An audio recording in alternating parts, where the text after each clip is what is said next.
What's going on, everybody? I'm Patrick Chapla, founder of POWLAX and creator of POWLAX Master Coach. And in this video, I'm excited to teach you guys an amazing shooting drill that will not only give you guys a ton of great reps, but it will also help you to build the concepts and motions of your offense. And it's called skeleton shooting. So the problem with most drills is that they don't actually emulate what's going to happen in a real game, and that's what coaches focus a ton of their time on doing. They want to create drills that are going to emulate the game as best as they can. This is the same exact problem we have with players who are going out to shoot on their own. They don't actually practice the motions that they're going to have to take to be able to take the shot that they're practicing. So they end up picking up a ball and shooting it, whether it be sidearm, overhand, doesn't really matter, but they're not practicing the motions or the catches that they're going to need to do in an actual game to get that shot. And that's where this skeleton shooting comes in. It's going to allow us to put our players in the mechanics of our actual offense and get a ton of passing, catching, and dodging reps that are actually going to be seen by the players within the offense. In this video, we're going to take you guys through the skeleton shooting progression that we use to build our dodge, follow, float, and our sweep, fade, float midfield motions, showing all of the options that are available and all the things that you can put into these drills. Then we're going to show you some live video of some players that are actually participating in these drills to teach you some of the things that we might see and address with our players.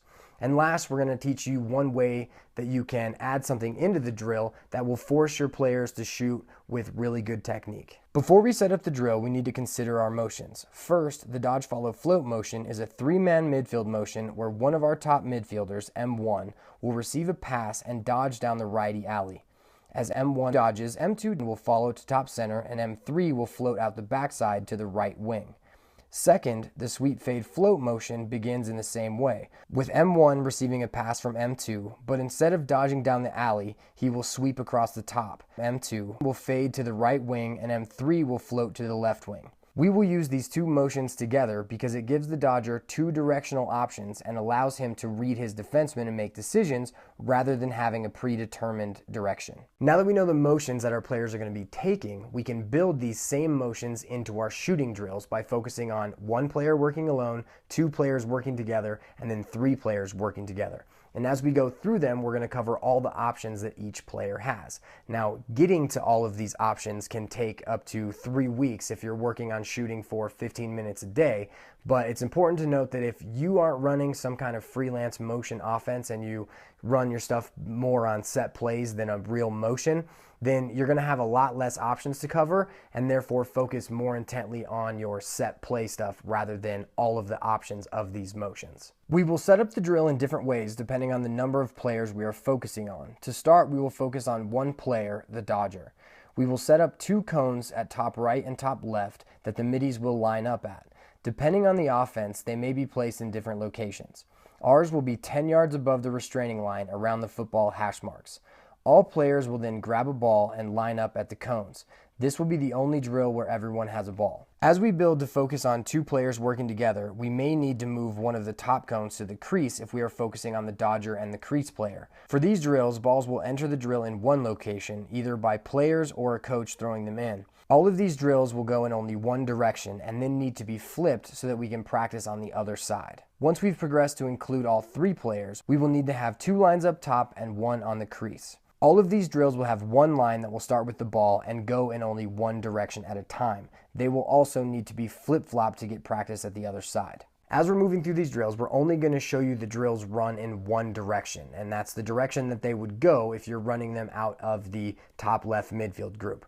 Any drill that has two or more players is going to have to be flip-flopped so you can practice on both sides. In each one of these drills, we're going to focus on the pre-catch motion, the dodge, and the pass or shot technique that these players are going to be using. And you can focus on any of the skills or techniques that you want to see within your offenses. The first thing that we're going to focus on is our pre-catch motion. And this is any motion that you want players to do before they actually catch the ball. And so this is going to have a lot of properties within our motion offense because as we want to initiate our offense, we want our players to be running at the goal as they're catching the ball, preparing to dodge. We also want to make comments on how they are floating, following, fading, all of the other motions that are within our offense. The second thing that we're going to focus on is the actual dodge. And so here we're going to want to focus on the precision of the dodge, a change of speeds, and the fact that they are protecting their stick out of their dodges. The third thing that we're going to focus on is our shooting or passing technique and strategy. And so here we're going to focus on things like adding in specific types of shots, whether it be on the run or time and room, also the location we're releasing the shot, as well as where we're aiming, whether it's low and away, off stick hip, maybe we're throwing in something deceptive like a leaner. This also includes our passing technique, where if we're a team that always wants to move the ball with our sticks to the outside and doesn't really like a lot of pull passes and things, we want to make sure our players are doing that in those drills. Now we're going to go through the 8 drills that we like to use to build our dodge, follow, float, and our sweep, fade, float motion. And as we're going through them, we're going to list off a bunch of techniques that we can use. And it's important that you guys understand that as we're going through all of the different techniques,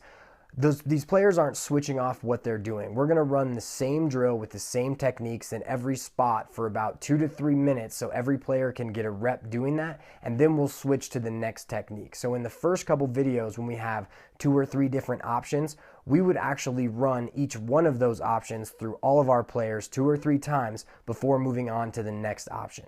In our first drill, we will focus on the initiating dodger dodging down the alley. The drill will begin with M1 starting to jog towards the cage as his pre-catch motion. M1 will receive a pass from M2. As M1 catches the ball, he will square up on an imaginary defenseman and do a north-south dodge like a split, same-side split, or face dodge and run down the alley. As he's running down the alley, we want him to work on his stick protection, closing out his defender, and making sure that he is moving towards the goal when he's about to take a shot and not moving away from the goal. We will progress from shooting on the run to crow hopping and shooting with time and room, and eventually get into jump shots. The drill will continue with M2 moving towards the cage and receiving a pass from M3, and M2 doing the same dodge and shot on the other side. Players should start moving to the cage right after they pass the ball to the player in front of them, and the drill should look like this. Once we've gotten through the dodges and shots that we'd like to see, we will add in east-west dodges as they are moving down the alley. For example, here we will have players dodge down the alley and then roll back over the top and shoot. In our second phase of this progression, we'll focus on the dodger sweeping across the top. We will still focus and progress through the same things, but this time the dodger will sweep across the top of the goal. We will once again move through our progression by focusing on the dodges, stick protection, and shot types before moving to using rollbacks or other east-west dodges. This initial drill setup is one of the best ways to incorporate new dodges into a player's game because it allows players to focus exclusively on the dodges. Drills 3 through 6 will all focus on different two-man motions and will need to be flipped after running them to one side. The third drill will focus on the dodge and follow motions of the top 2 players. All balls will be in the line with M2. To start the drill, M1 will once again move towards the goal, receive a pass from M2. As the pass is in the air, M2 should move into the middle of the field and prepare to move and react to M1. M1 will take his dodge down the alley, practicing his stick protection and turning the corner, while M2 will follow to top center on M1's dodge. Once M1 gets to 10 to 5 yards above GLE, M2 will yell back and M1 will use a hand-free dodge like a question mark or step away and pass back to M2. After the pass, M1 will get into the back of the top right line. Now, M2 will have his own dodging and shooting progression. Here, we'd like to start by having this player take a time and room shot, then work into dodging to their left and adding in the same techniques like shooting on the run and jump shots. Later in the video, we will see us practicing a shuffle and split technique that can be used here. Once M2 is done, he will get into the back of the top left line. The drill will continue with M3 and M4 doing the same progression just after M1 and M2. The fourth drill will focus on the sweep and fade motions of the top 2 players. All balls will once again be in M2's line. M2 will pass to M1 and prepare to move. As M1 catches the ball this time, he will sweep across the top of the goal on his dodge, and M2 will use a backpedal fade to the right wing, making sure to keep space between himself and M1. As M1 dodges, he will be working on his stick protection and trying to turn the corner, getting to the middle of the field. M2 will call out forward or one more, and M1 will step away, get his hands free, and pass to M2. M2 will catch the ball and go through his own progression, moving from a time and room shot to a variety of wind-up dodges and inside finishing techniques like faking, twisters, and leaners. After the rep, M1 will go to the top right line and M2 will go to the top left line. The drill will continue with M3 and M4 getting a rep after M1 and M2. Our fifth drill in the progression will focus on the dodge and float motions of a top player and a crease player. In this drill, balls can be thrown in by a coach or picked up by the players in line. If you only have one coach, don't pass balls into the drill because it will limit the feedback you can give to your players. The drill starts with a coach passing a ball to M1 who will catch it moving into his dodge, use a north-south dodge going down the alley. As he dodges, M2 will float to the right wing away from the dodge. As M1 gets to 5 to 10 yards above GLE, M2 will yell through, and M1 will use a hands-free dodge and pass the ball through the defense to M2, who will have the same progression as the last drill, starting with a time and room shot, and then adding in wind-up dodges and finishing techniques. In our sixth drill, we will focus on the sweep and float motions of the top player and the crease player. Balls will once again be thrown in by a coach if possible. The coach will move the ball to M1 as he moves into his dodge, and now he will use a north-south dodge to sweep over the top while M2 floats out to the left wing. M1 needs to make sure he's practicing his stick protection and trying to turn the corner getting to the middle of the field and not drifting up into the top right portion of the field. He wants to really push towards the goal. M2 will yell back or one more, and M1 will step to the sideline using a question mark and pass to M2, who will have the same progression as drill 5. In our 7th and 8th drills, we will put everything together and focus on all 3 players. For these drills, we will have lines in all 3 places. Our crease line should only ever have 2 to 3 players in it and should be in a location where they're not in the line of fire, going to get hit by a time and room shot. In our 7th drill, we will focus on the dodge, follow, and float motions. For this drill, balls will be in the follow line with M2.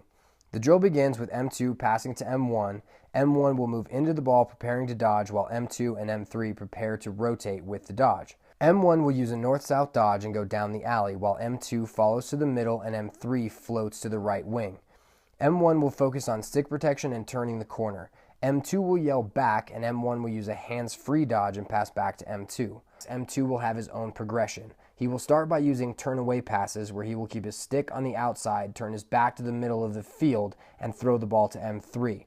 Then he will move to catch and fire passes where he will catch the ball on the outside and then pass the ball quickly across the front of his body to M3. As M3 catches the ball, we will use the same time and room shot to wind up dodge and inside finishing progression that we had in the previous drills. M1 will then move to the top right line, M2 will go to the crease line, and M3 will move to the top of the left line, and the next group will follow the first. In our final drill of the progression, we will finalize the sweep fade float motion. Balls will once again be in the top right line. M2 will begin by passing to M1. On the pass, M2 and M3 will prepare to react to the dodge. M1 will catch the ball and use his north-south dodge to sweep over the top. M1 will protect his stick trying to turn the corner to get to the middle of the field. M2 will fade to wing right, and M3 will float to wing left. From here, we have 2 options to progress through, throwing forward to M2 or throwing back to M3. To make things simpler, we will go through one progression that can be used on both sides depending on who receives the ball first. Just remember to use the right language for the first and second passes. We will go over passing the ball forward. So here, M2 will yell forward, M1 will use a jab step to get his hands free and throw forward to M2. M2 will catch the ball and wind up preparing to dodge. Now at this point, we have another set of progressions to run through with M2. First, we want to move the ball quickly.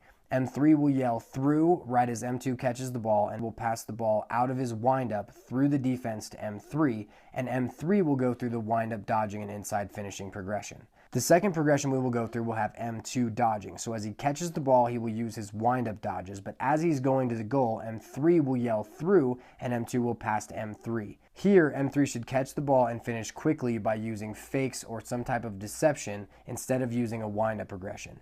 This works the exact same way when M1 passes back to M3 rather than forward to M2. Once your players are comfortable running drills 3 and 4, 5 and 6, and then 7 and 8, I recommend running them at the same time where the dodger has the ability to dodge either direction so that your off-ball players are learning how to read and react to the dodger rather than just going through some scripted play. Before we go into a couple of live videos with some teaching points, I want to talk about how this might work with another motion. So for instance, if you are running the Charlie motion with a dodge, clear through, and follow with your attack group, it might work like this. The progression will begin with a coach passing back to a line of players at X who would practice dodging away from the pass and turning the quarter on each side. It would then expand to include another line of players and focus on 2 players working together with a dodge up one side and a pass back to the follow, or a dodge up one side and passing to the player clearing through. The 3-player focus would put lines in all locations and start with a dodge, pass back to X, and then feed the player who cleared through.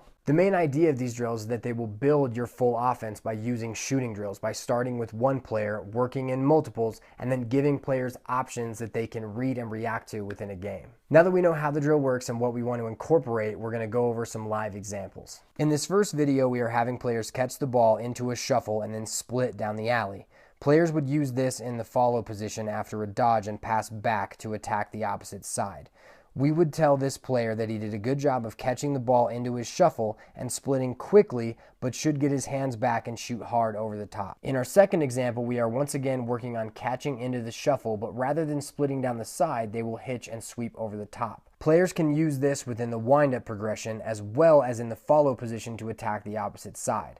We would tell this player that he needs to make sure he is protecting his stick and should get his hands back and shoot over the top. In our final live example, we are working on a backpedal fade to a time and room shot.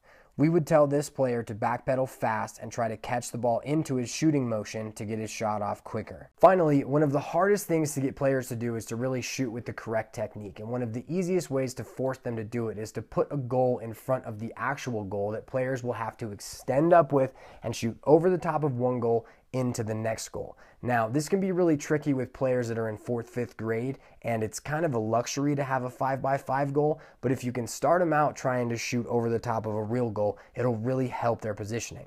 And so when you're thinking about this skeleton shooting drill, what you should think about is if we've got a place that we know we're going to get some good time and room shots, or we have a place we're going to get some really great on the run shots, if you put a goal in front of the actual goal in those locations, players can really focus on getting their hands up and away from their body and shooting over the top of one goal into another. I hope that this video has helped to give you an idea that you can use these shooting drills to help to build your offensive motions and plays. I know for our players, some of them were a little confused on exactly how we were trying to generate our shots and how we were trying to score goals. And after we ran these for a while, they really started to execute a lot better on drawing a slide and moving the ball because they understood where the shots were going to come from and were then willing to share the ball a lot more than they had been previously. To learn more, make sure to check out POWLAXmastercoach.com for more coaching and strategy videos. If you guys have any questions, comments, or suggestions for me, email me at patrick@powlax.com. If you liked the video, make sure to share it. Have a good one. I'll see you in the next video.